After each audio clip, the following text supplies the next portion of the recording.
প্রিয় দর্শক, আসসালামু আলাইকুম। আমি ডক্টর বজলুর রহিম রিপন। আপনাদের সবাইকে জানাচ্ছি শুভেচ্ছা। প্রিয় দর্শক, আজকে আমরা একটা কমন বিষয় নিয়ে আলোচনা করব। সেটি হচ্ছে আমাদের কোমরের মাংসপেশির স্পাজম নিয়ে।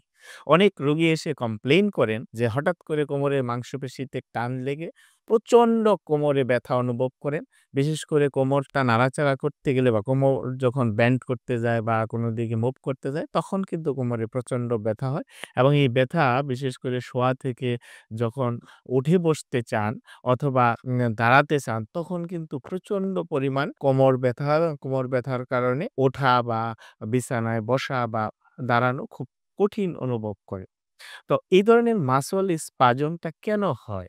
এই ধরনের মাসল স্পাজম আসলে নানা কারণে হতে পারে। বিশেষ করে যদি কোনো কারণে কোমরের মাংসপেশি অথবা লিগামেন্ট অথবা টেন্ডনের মধ্যে ইনজুরি হয়, সে কারণে এ ধরনের মাসল স্পাজম হতে পারে। আবার কোনো কারণে যদি দেখা যায় যে ওভার ইউজ অর্থাৎ আমাদের কোমরকে রিপিটেড এক্টিভিটিস এর সাথে যদি আমরা ব্যবহার করি, তাহলেও কিন্তু এই ধরনের মাসল স্পাজম হতে পারে। আবার অনেক সময় দেখা যায় যে বিভিন্ন ধরনের ডিজিজ কন্ডিশন যেমন ডিস্ক প্রলাপস বা স্পাইনাল স্টেনোসিস এই ধরনের ক্ষেত্রেও কিন্তু কোমরের মাসল স্পাজম হয়ে এই ধরনের ব্যথা অনুভব হতে পারে।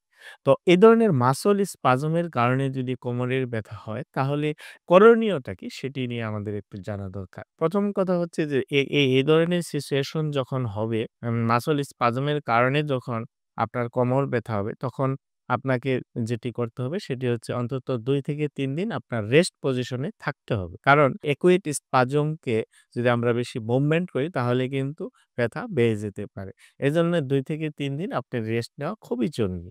তারপর আমরা ব্যথাটাকে একটু কমানোর জন্য কোমরে কোল্ড অথবা হিট কম্প্রেশন আমরা ব্যবহার করতে পারি এবং অল্প পরিমাণ ব্যথানাশক ওষুধ এই স্টেজে খুবই কার্যকরী ভূমিকা পালন করে। সাথে কিছুটা মাসল রিল্যাক্সেন্টও আপনার মাসল স্পাজম কমাতে অনেক হেল্প করে। পরবর্তীতে ব্যথাটা একটু কমে গেলে আমরা মাসলটাকে ফ্লেক্সিবল করার জন্য আমরা স্ট্রেচিং এক্সারসাইজ করাতে পারি। মাসলটাকে স্ট্রেংথেনিং করার জন্য বা শক্তিশালী করার জন্য আমরা স্ট্রেংথেনিং এক্সারসাইজ করাতে পারি এবং মাসলটাকে আপনার জেন্টল ম্যাসেজ দিয়ে যে স্পাজমটা আছে সেই স্পাজমটাকে ধীরে, ধীরে রিলিফ করানো যেতে পারে। তো এই ধরনের সমস্যায় আপনারা যারা ভুগছেন, অবশ্যই আমরা যে বিষয়গুলি আলোচনা করলাম সেগুলি মেনে চলবেন। আশা রাখি সহজেই আপনি সুস্থ হয়ে উঠবেন। তারপরও যদি ব্যথা না কমে, অবশ্যই বিশেষজ্ঞ চিকিৎসকের পরামর্শ নিবেন এবং স্পেশালি বিশেষজ্ঞ ফিজিওথেরাপি চিকিৎসকের পরামর্শ নিতে পারেন। ধন্যবাদ সবাইকে। কথা হবে পরবর্তীতে অন্য কোনো বিষয় নিয়ে। সে পর্যন্ত আমাদের সাথেই থাকবেন। আসসালামু আলাইকুম।